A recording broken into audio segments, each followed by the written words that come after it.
The coronavirus has definitely made for a weird time. Schools are closed, businesses are closed, a lot of things are shut down. And I think that this isolation and quarantine is taking a hit on our mental health as a society as well as our economy. And I think that it's doing more harm than good. And I think as a country, we need to reopen. So today I'm going to talk to you about the problems, causes, and solutions behind isolation. So the first problem is our economy. Since quarantine started in the US, 22 million have filed for unemployment. And according to the Foundation for Research on Equal Opportunity, March 16th, 2020, cutting these healthy people out of work is a bad idea, and it's not something that we should be doing. Statistics show that time and time again, when the economy is down and when unemployment is high, that suicide rates go up. And that leads me into my next point. The next problem. Psychotherapists think that the outbreak is having a negative effect on people's mental health and that it's causing suicide rates to go up. That's from the cover, March 16th, 2020. And so I think we need to carefully weigh the benefits of the mass quarantine against the negatives of it, and if it's really helping or not. So now that I've talked about the problems, let's talk about the causes. So the first major cause, I believe, is like misinformation and false data. According to the BBC, March 24th, 2020, if you are under 60 years old with no pre-existing medical conditions, the chances of you dying is 0.05%. And that's a lot lower than I think we've been led to believe. And I think that's kind of what caused this like panic in the first place in this quarantine. Another fact is that 50% of people who get the coronavirus don't even get symptoms. They're what's called asymptomatic, and their body fights out the infection without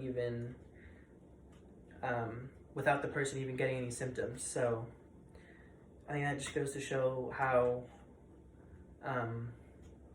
misinformed we are, and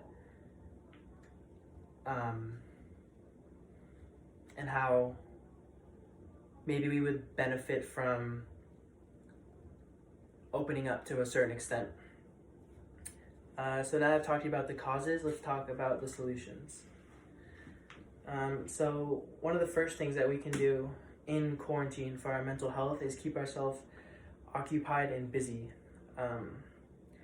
According to Nestsex Blogs, March 17, 2020, there's plenty of things that you can do inside your house to keep yourself occupied and busy, and there's a list of those in that article. And they say that one of the worst things you can do is be lazy and live a stagnant lifestyle in quarantine. It's bad for your mental health, and it's also can have some negative effects on your physical health. Another solution I think we need is better information. So like I was saying earlier, we haven't been given the best information, and the World Health Organization has lied to us on multiple occasions and given us faulty information. So I think with better information, people, I think with like the public knowing like the truth and like what's really going on, they're not going to be as scared and not going to be as panicked, and that's a good thing because we don't want panic. And then I think the third solution that that we could possibly do is reopening the country to an extent. I think the goal of quarantine initially was to flatten the curve, and I think that's been accomplished. We wanted to do that so that we didn't overrun the hospitals. That was one of the main reasons. But according to some statistics, there's a bunch of hospitals in the US that are at 30% occupancy, and in fact, a lot of doctors are having to be furloughed because the hospital can't afford to pay them anymore. So I think we've achieved flattening the curve, and I think we need to reopen. It's going to benefit people's physical health, their mental health, as well as our economy, because once our economy goes past a certain point, it's going to be really hard to regain it.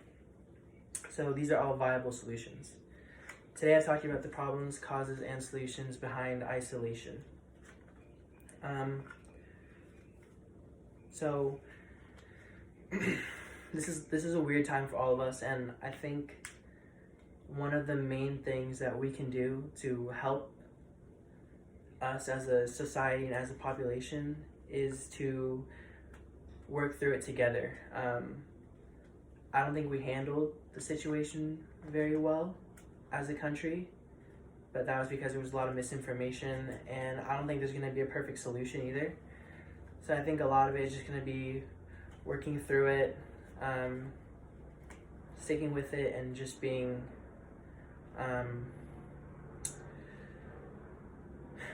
like tenacious as a country.